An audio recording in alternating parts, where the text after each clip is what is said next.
Bonjour à tous, aujourd'hui enfin le grand test de la Allpower S2000 version 2.0. Dans cette vidéo, on va faire plusieurs tests, des tests avec des gros consommateurs, type plaque à induction, barbecue, mais on va faire aussi des tests avec des plus gros consommateurs, type en courant d'appel, comme un compresseur. Je vous laisse découvrir ça tout de suite et on commence par la plaque à induction. Et bien voilà, là nous allons réaliser le premier test. Donc le test va être effectué avec une plaque à induction. Je vais cuire un steak haché et je vais vous montrer un petit peu le comportement de la batterie. Vous allez voir, cette batterie, elle est efficace aussi quand vous êtes hors de chez vous, pour cuire des choses, type camping ou bien caravane, ce que vous voulez. Je vais commencer par allumer la batterie. Donc la batterie actuellement est à 100%. Donc là, comme vous pouvez voir en ce moment sur l'appareil, donc sur le Allpower, donc il est à 1500 watts. Donc là, je vois que la poêle commence à fumer. On le voit bien. Hop, ça va être parti.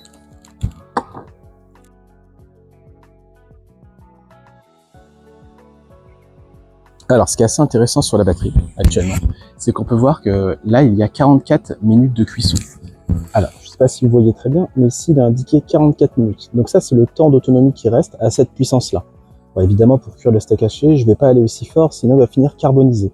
Mais là, on peut bien voir que l'avantage de cette batterie, c'est qu'on peut avoir un suivi, en réalité, du temps à cette puissance-là avant de vider la batterie.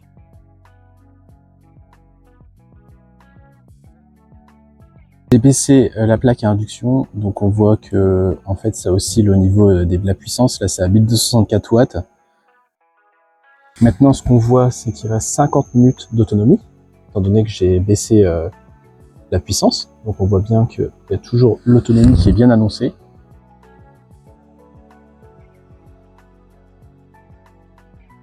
La cuisson est terminée. Bon, une cuisson pas très maîtrisée, en somme un petit peu grillée, mais au moins ça vous donne l'occasion de voir ce que ça donne. On a utilisé à peu près, on a utilisé 16%, donc 16% seulement, donc vous pouvez faire autre chose, c'est parfait, en sachant que cette batterie elle contient 1,5 kWh, donc il y a des possibilités. Test suivant. Deuxième test, maintenant on va effectuer une cuisson avec le Cookéo. Donc cette cuisson, ça va être des brocolis. On va mettre 7 minutes en cuisson sous pression. Évidemment, les brocolis sont encore surgelés. On va voir comment réagit la batterie. Eh bien, c'est parti. On va mettre en route le courant alternatif. Donc pour rappel, 84%, c'est ce qu'on avait pour le steak haché. Maintenant, on enchaîne, on appuie, on met en route. Le Cookéo est lancé. On va choisir le menu avec la cuisson sous pression. Donc on voit qu'il reste 46 minutes de temps pour la cuisson. Nous on a besoin de 7 minutes. Pour le moment sans préchauffage, donc après ça va juste maintenir une puissance. On attend, on revoit tout ça dans 7 minutes. Alors la cuisson a commencé, et là on voit que ça consomme plus que 5 watts, 0 watts. En fait c'est tout simple, hein, le Cookéo est assez chaud, sous pression. Donc pour le moment, c'est en attente.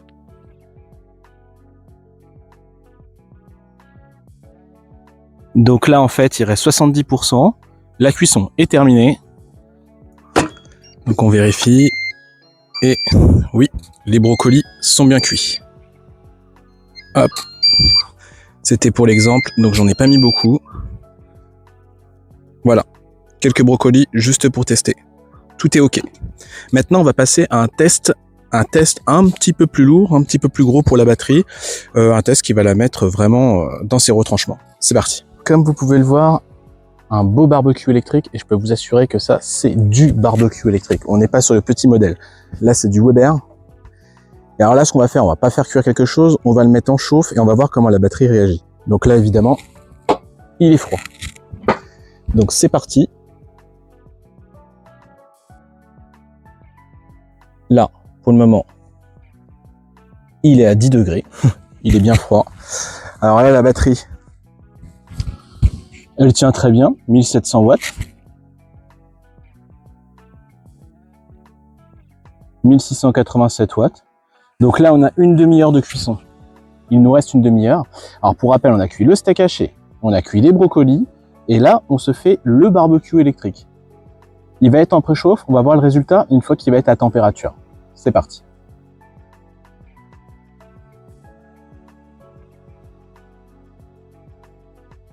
Donc là, on arrive à une température à 270 degrés. Je vais baisser un petit peu. À ce niveau-là, vous pouvez déjà faire cuire la viande, bien comme il faut, pas non plus la carboniser. Ici, on voit que la batterie se met à l'arrêt. Donc pour le moment, 6 watts de consommation, 0 watts. De toute façon, la résistance va se mettre en route au fur et à mesure. Si j'augmente un petit peu, forcément, il n'y a pas de secret, ça va se remettre en route. Mais avec ce barbecue-là, ce qui est bien, c'est justement qu'il régule la température. Bref, ça c'est un autre sujet.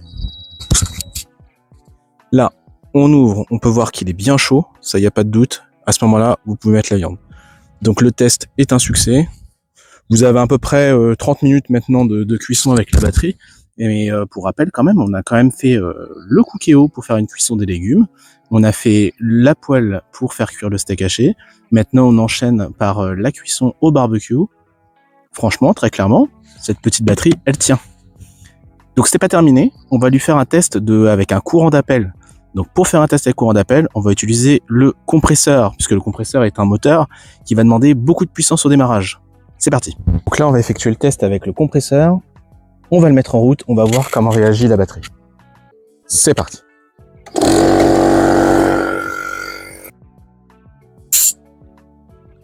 Écoutez, sans surprise, le test du compresseur a été un succès. La batterie n'a pas failli.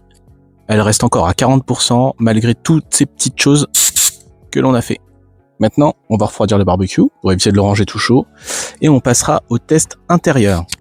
Et bien voilà, c'est le soir. Ça va être parti pour le petit test de la batterie en intérieur. Donc maintenant, on va la tester en intérieur sur mon téléviseur 150 cm. Commencer par l'allumer. Donc là, c'est mon utilisation que j'en fais de façon quotidienne. Comme je vous l'ai expliqué sur la petite vidéo, en fait, je me sers de cette batterie surtout pour éviter de décharger ma batterie LTO durant les mauvais jours. Alors, ce qui est intéressant, cette batterie, c'est qu'elle est très silencieuse à partir du moment où la consommation n'excède pas les 150 watts. Le ventilateur se met peut-être en route une fois tous les 3 heures. C'est vraiment, voilà, c'est un confort optimal dans la chambre comparé justement à la Blue Yeti que j'ai qui n'est pas très loin. Donc on va allumer la télé, on va voir tout de suite la consommation qui va changer.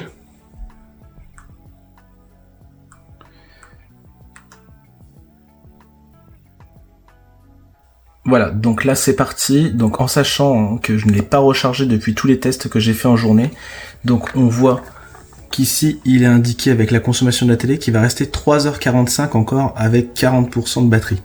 Donc comme vous pouvez voir, on a eu beau se faire à manger, cuire des choses, etc. et aucun problème, encore 3h45 sur la batterie. Et comme on peut l'entendre, elle est ultra silencieuse, aucun bruit. Pas un sifflement, rien du tout. Donc là, ma télé consomme à peu près 105 watts. Donc c'est une télé, comme je l'avais dit, 150 cm. Donc c'est une télé qui est dans ma chambre et que je me sers très régulièrement, comme tout le monde. Voilà, donc on va voir si elle tient ses promesses. À l'heure actuelle, il est 20h50. On va voir si elle tient ses 3h44. Donc première heure de test, il est 21h50. Là, on est sur l'application qui est en Bluetooth sur les téléphones. Donc là, je vais me connecter à la batterie. On va regarder l'autonomie restante. Il reste 2h44, donc 2h45. Donc pour l'instant, 1 heure après, ce qu'on constate, c'est que c'est plutôt fiable et très stable, puisqu'il reste 2h44 alors qu'il en restait 3h40 tout à l'heure. Donc du coup, on peut voir ce que ça donne pour aller jusqu'au bout et voir si elle tient ses promesses.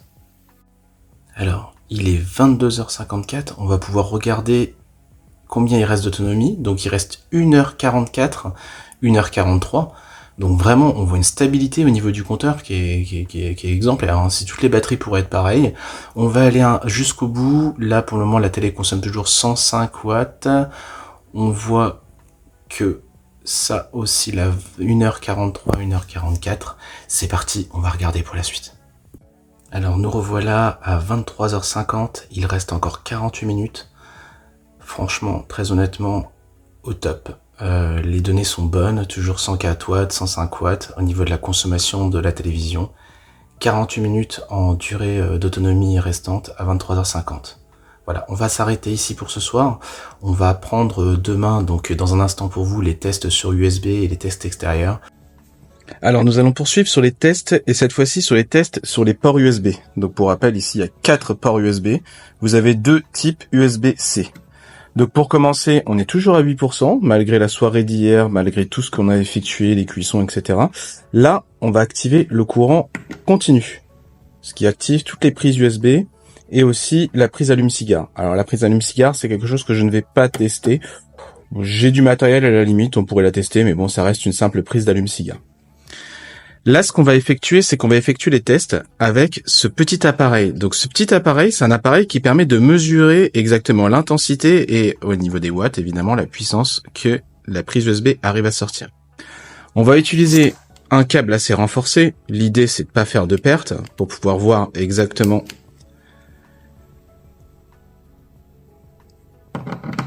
combien on arrive à sortir de la batterie. Donc on va commencer par l'USB 1. Là, on va pouvoir voir, voilà, donc 0 watts, donc apparemment 4,96 volts de sortie. Donc on va commencer à charger la tablette, une Tab S9. Donc bon, elle est chargée quand même à 88%, donc je ne sais pas si elle va charger au maximum des capacités, mais on va faire un essai. On va prendre ce petit câble USB. Nous allons la brancher dans la tablette directement. Et alors, hop. Donc là, ça c'est intéressant puisque du coup, au lieu d'être à 4,95 V, là, on passe à 8,94 V. Ça veut dire qu'on est parti sur une charge de 10 volts. La batterie envoie bien les infos, la tablette aussi, pour dire qu'elle est compatible à une charge de 10 volts. Donc ça, c'est intéressant. Là, on est sur une charge de 14 watts. Donc si on regarde sur la batterie, on est bien à 13 watts, 14 watts. Donc les données sont bonnes. On va retirer. Charge de tablette, pas de problème. Hop, on va effectuer maintenant une charge sur une Sonos. Donc c'est une charge classique, hein. Ça va être une charge lente. Hop, je vais récupérer le câble.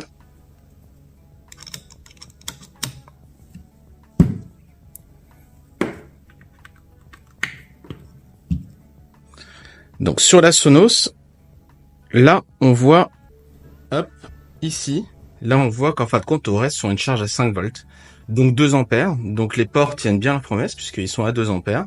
On voit que c'est 9 watts au niveau de la charge, donc c'est un succès là-dessus. Mais ce n'est pas fini. Ce qu'on va faire, c'est qu'on va faire une charge sur toutes les prises USB pour voir comment ça se comporte. C'est-à-dire qu'on va mettre la Bose. C'est-à-dire qu'on va mettre la Bose sur une prise USB classique, hop, et là on va remettre la tablette pour voir. Hop, on va plutôt prendre ce câble-là.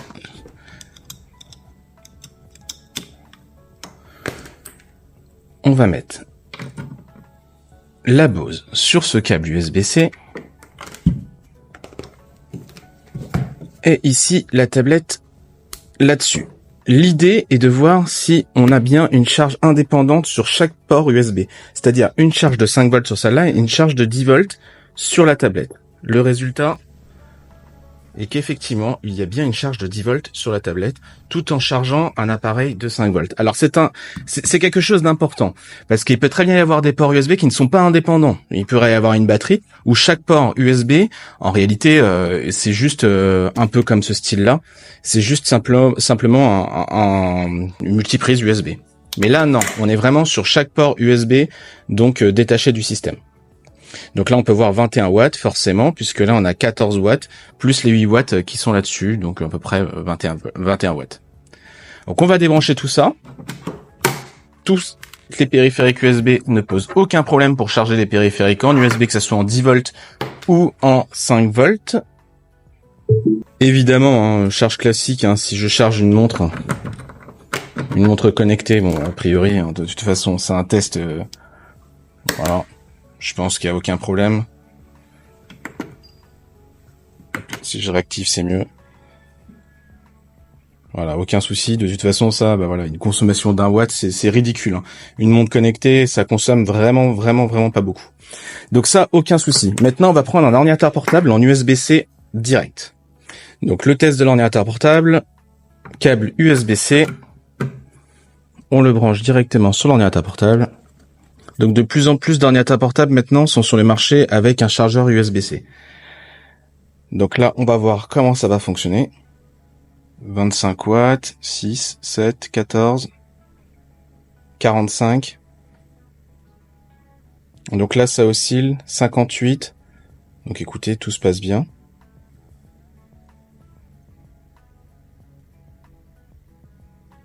Tout fonctionne à merveille, 58 watts, aucun problème. Donc toujours pas de ventilateur sur la batterie, parce que comme je vous le disais, en charge AC en dessous de 120 watts, il n'y a pas de bruit de ventilateur. Ça se met en route toutes les 3 heures, encore. Donc là, on peut voir qu'il reste 1h34 de charge à 57 watts. Donc il reste 8%.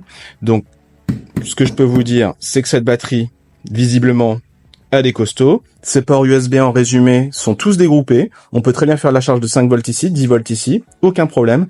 Ici, on est sur de la charge, alors je sais pas en USB-C à combien de volts elle est. Ce que je sais, c'est que elle charge à 53, 56 watts, 58 watts. La batterie de l'ordinateur portable pose aucun problème, l'ordinateur est allumé, pas de souci. Et on va poursuivre les tests. Maintenant, on va passer au test dehors. Et là, on va la charger avec son port XT60, ce qui va permettre la charge avec les panneaux solaires. Donc, c'est parti pour ce test.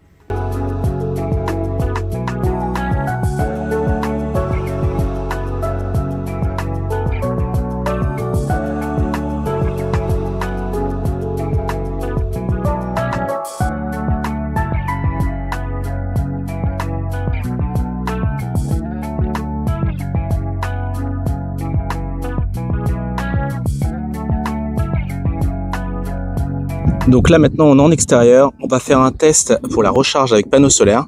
Donc pour ce panneau solaire, on est sur un Trina Solar Vertex S+. Donc c'est un panneau bifacial de 425 watts crête, donc qui permet de produire avec la face avant, mais aussi avec la face arrière. Donc l'idée est que la batterie est capable d'accepter donc un panneau solaire de 500 watts. Là, on va lui demander de charger avec un 425 watts crête. On va voir son comportement. On va la brancher tout de suite. Donc ce qui est du branchement, on va utiliser le câble fourni avec, le XT60. Donc c'est un câble propriétaire, je crois. En tout cas pour All Power, c'est ce câble qu'ils utilisent. On le branche directement ici. On a le rouge, le noir, donc le plus et le moins. Ici, on vient simplement insérer les MC4 directement dans les branchements. Et là, normalement, si tout se passe bien, vous voyez, la batterie n'est pas allumée. Elle va reconnaître immédiatement le panneau solaire. Voilà. Elle se met en démarrage, ventilateur allumé. On voit que pour le moment, il y a une production de 362 watts. Donc ça risque d'augmenter. Le soleil n'est pas pile juste en face du panneau. On va voir ça dans la journée. On va vérifier ce que ça va donner tout au cours de la journée. Je ferai des petites vidéos pour voir. On va regarder tout de suite ce que ça donne sur l'application. On va voir si on a une indication de charge avec panneau solaire ou un temps ou quelque chose dans ce style. On trouve dans l'application, on va aller voir nos paramètres Bluetooth. On détecte la batterie, donc la AP-S2000 V2. On va de suite se connecter dedans pour voir les informations données. Donc là, on voit qu'actuellement, il est en train de charger à 146 watts. Pour le moment, alors il ne marque pas du coup le temps de charge. En même temps, ça paraît normal puisqu'un panneau solaire, ça oscille au niveau des performances. Des fois, ça peut baisser, des fois, ça peut monter. Donc forcément, donner une estimation du temps qui reste va être assez compliqué. Mais au moins, on peut voir ce qui se passe avec la charge instantanée, donc la charge 347 watts. Donc voilà, on va voir au cours de la journée ce que ça va donner. Alors une belle journée, il est 16h. On a du soleil, un petit voile nuageux, mais bon, je pense que la production doit être bonne. On va regarder ça tout de suite. On passe derrière la batterie. Et voilà, 411 watts, 408 watts. Donc ça produit bien, 86%. Bon, ça sera terminé d'ici ce soir, ça c'est certain. Donc visiblement, la batterie, ça se passe plutôt pas mal. Le panneau aussi. On va voir à la fin de la journée si on est bien à 100%.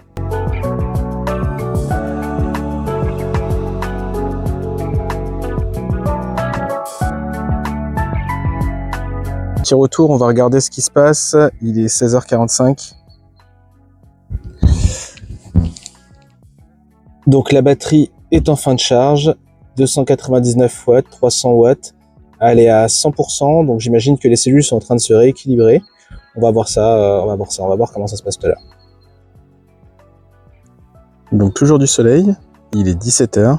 On va vérifier ce qui se passe sur la batterie, voir un petit peu si la charge est terminée. Donc oui, voilà. Donc là la charge est en train de s'équilibrer. Donc on voit que la batterie est en train de finir de charger, les cellules de s'équilibrer pour que toutes les cellules soient au même niveau, au niveau du voltage. Donc une charge en extérieur avec cette batterie, avec un panneau de 425 watts crête bifacial, est un succès total. Nous allons passer à la conclusion en intérieur. Eh bien, on est parti sur la conclusion. Donc, ce qu'on peut en conclure, c'est que la batterie fait exactement 14,5 kg. Elle est équipée de 4 prises en 230 volts. Ici, vous avez une sortie 12 volts si vous avez besoin de brancher glacière ou frigo électrique ou n'importe quoi d'autre. Ici, vous avez des prises USB-C, comme on a pu tester. Les 4 prises en USB standard, qui sont indépendantes, je le rappelle. Vous avez le Bluetooth pour pouvoir voir l'application sur votre téléphone. Vous avez évidemment, si vous voulez activer ou non, la sortie en courant alternatif. Ici, pour activer le courant continu, de tous ces petits accessoires qui sont ici. Ici, la prise XT60 qui permet de brancher un panneau solaire ou bien même de recharger la batterie via en fait l'allume-cigare de votre voiture. Vous avez la prise qui est juste derrière, je vais pas vous montrer, c'est une prise classique, donc il n'y a pas de chargeur à avoir. Ça, c'est important. Comme ça, vous n'avez pas un gros chargeur. D'autres concurrents pratiquent un gros chargeur extérieur. Le problème, c'est qu'à emmener un gros chargeur, bon, ben voilà, l'aspect est moins pratique.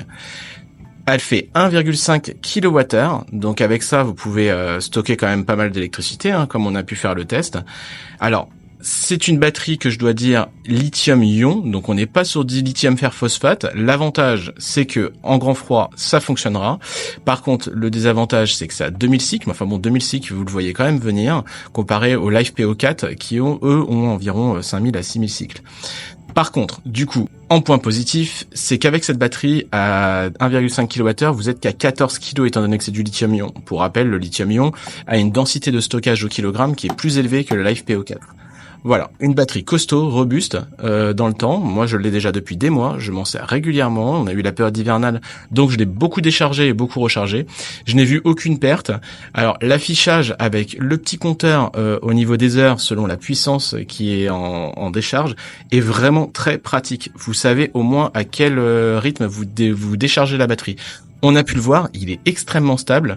Franchement, c'est une très bonne batterie qui est certes à 899 €. Alors comme je vous l'ai dit, je ne suis absolument pas sponsorisé. L'idée est de vous montrer en fin de compte les batteries. Si j'en aurais d'autres à tester, je les testerai avec plaisir. Donc c'est de montrer les batteries et de montrer qu'en fait l'aspect pratique, hein, vous êtes au milieu des bois, vous êtes à un étang, ça va être la période d'été, vous voulez manger tranquillement, pas mettre le feu, donc un barbecue électrique, ce n'est pas mal. Et avec ça, vous avez une bonne indépendance. Voilà. Je vous remercie d'avoir regardé la vidéo, je vous invite vivement à vous abonner, je ferai d'autres tests si ça vous plaît comme ce test-là. Je vous reparlerai de mes panneaux, de mon installation, et si vous avez des questions, n'hésitez pas à me les poser en commentaire, je tâcherai d'y répondre. À très vite.